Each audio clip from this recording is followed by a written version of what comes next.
This is Diana Sullivan in Austin, Texas. I'm undertaking a series of videos on how to bind off ribbing. This first bind off is the Smiles and Frowns bind off. It's my very favorite needle bind off, and I think that everyone can learn this, and it's an extremely useful stitch. My next bind off is a double backstitch bind off. It's a little firmer bind off than many, kind of a very interesting decorative edge. It looks like pearls along the edge. My next bind off I call the purl graft bind off. It goes on kind of like Kitchener stitch. Very stretchy, very professional looking, with a little bit of a purl stitch again along the edge. This next bind off was done with a crochet hook, and it's a way to bind off after you're off the machine and get the same look as a loop through a loop bind off. And this last bind off is a whip stitch bind off, and it simply involves getting 2 whip stitches into every single knit stitch on either side of the 1x1 ribbing.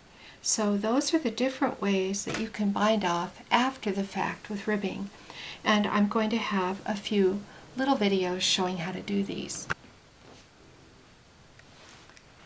This is Diana Sullivan in Austin, Texas. I'm going to do one more ribber bind off, and I have a sample of knit 1 purl 1 ribbing, and I have circular knit here that I can fold out of the way. This just acts as a stitch holder, and this waste yarn will be discarded. Now this is a needle bind off, so my first step is to take the long tail and get that threaded into a needle. Now I'm going to take this yarn and bring it through all of this circular stuff into the middle so I can work with it. So I'm just poking it through there and bringing it into that middle, then folding down that circular stuff all the way around. Now this is a super simplified thing. I call it the whip stitch ribber bind off, and if you want a really simple bind off and you don't want to learn Smiles and Frowns, well, here you have it. Basically, you are going to put the yarn through the loop on this side and the yarn through the loop on the opposite side and draw the yarn through. Now that's what we call a whip stitch, but you're going to whip stitch into every stitch twice. So the next whip stitch is going to inch forward on this side, so it's going to go into the second stitch, and it goes to the second stitch this time but to the old stitch that time. Now you want to draw this up gently. You need a stretchy ribber bind off. Now since you went forward on my side last time, I have to go forward on your side this time, so I'm going to take my next whip stitch here, moving forward on just one side of the knitting each time.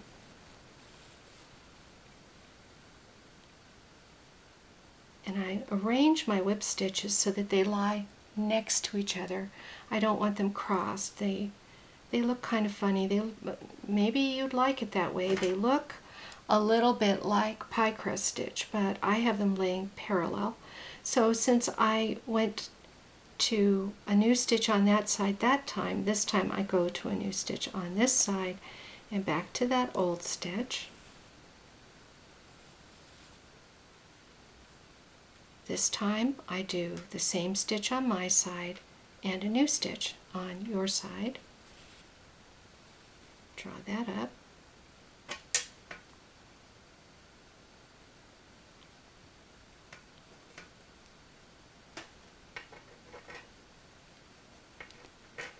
So I think you can see what it is doing.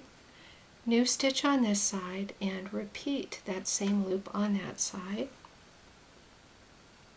Then a new stitch on this opposite side and repeat that same loop on that side. Same loop on this side, new stitch on that side.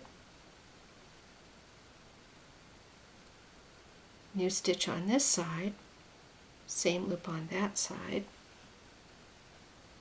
So each time the stitch that only has one in it gets used again, and the stitch that has two in it doesn't get used again. So I'm inching my way on across.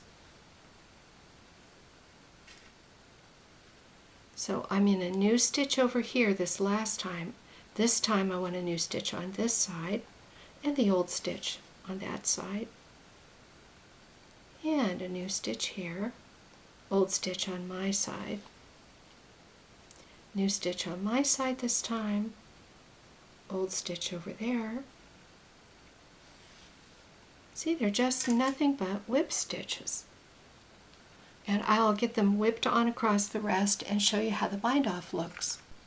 When I get to the other end, I've got a stitch here that has a stitch in it. I have a stitch over here that hasn't had any stitches in it, and I really want to get an extra stitch in it, so I'm taking one more whip on this. So I do have a stitch here with 3 in it.